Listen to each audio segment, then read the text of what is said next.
भाजपमुक्त जय श्रीराम करावा लागेल। नाशिकमधील महाधिवेशनात उद्धव ठाकरेंचं वक्तव्य।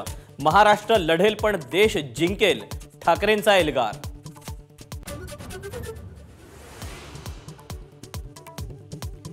शिवसेना पळवणाऱ्या वालीचा राजकीय वध करणार, उद्धव ठाकरेंचा एकनाथ शिंदेंवर निशाणा। लग्न एकाबरोबर संसार दुसऱ्याबरोबर करणाऱ्यांना बोलण्याचा अधिकार नाही, मुख्यमंत्र्यांचं उत्तर।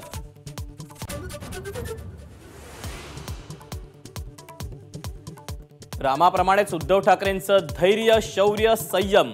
संजय राऊतांकडून ठाकरेंची श्रीरामाशी तुलना, तर रावणाचा उल्लेख करत भाजपवरही निशाणा।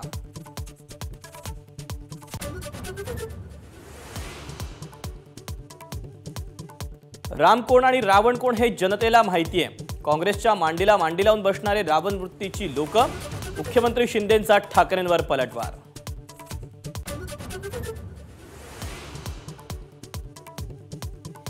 मनोज जरांगेंच्या मराठा आरक्षण यात्रेचा चौथा दिवस। आरक्षण घेतल्याशिवाय मागे हटणार नाही, मनोज जरांगेंचा इशारा।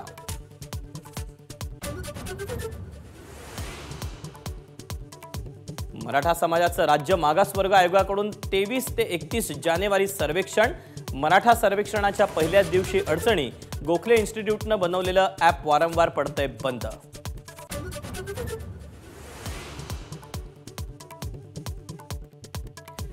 राष्ट्रवादी काँग्रेसच्या पक्षांतर्गत निवडणुकीचे पुरावे कपाटातून गायब। आमदार अपात्रता सुनावणीत साक्ष नोंदवताना जितेंद्र आव्हाडांची धक्कादायक माहिती।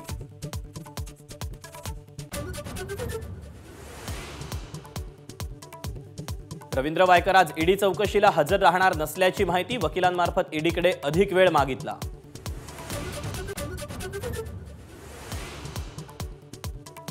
आमदार रोहित पवारांची उद्या ईडी चौकशी। शरद पवार गट शक्ती प्रदर्शन करणार। खासदार सुप्रिया सुळे ईडी कार्यालयापर्यंत सोबत जाणार। चौकशी संपेपर्यंत पवार दिवसभर मुंबईच्या कार्यालयात।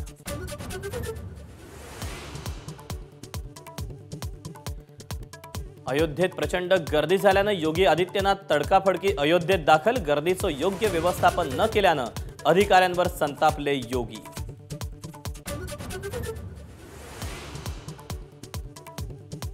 गुवाहाटीत राहुल गांधींची भारत जोडो यात्रा अडवण्याचा प्रयत्न। शहरात प्रवेश नाकारत पोलिसांनी रोखलं।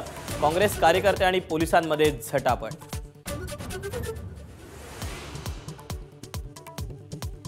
पश्चिम रेल्वेवर दुरुस्तीचं काम करताना 3 रेल्वे कर्मचाऱ्यांना धडक। तिघांचा जागीच मृत्यू। वसई आणि नायगाव स्थानकामधली घटना।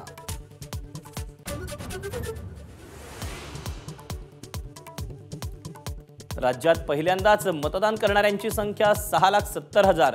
राज्य निवडणूक आयोगाची माहिती। महिला मतदारांची संख्या 3 लाखांनी वधारली।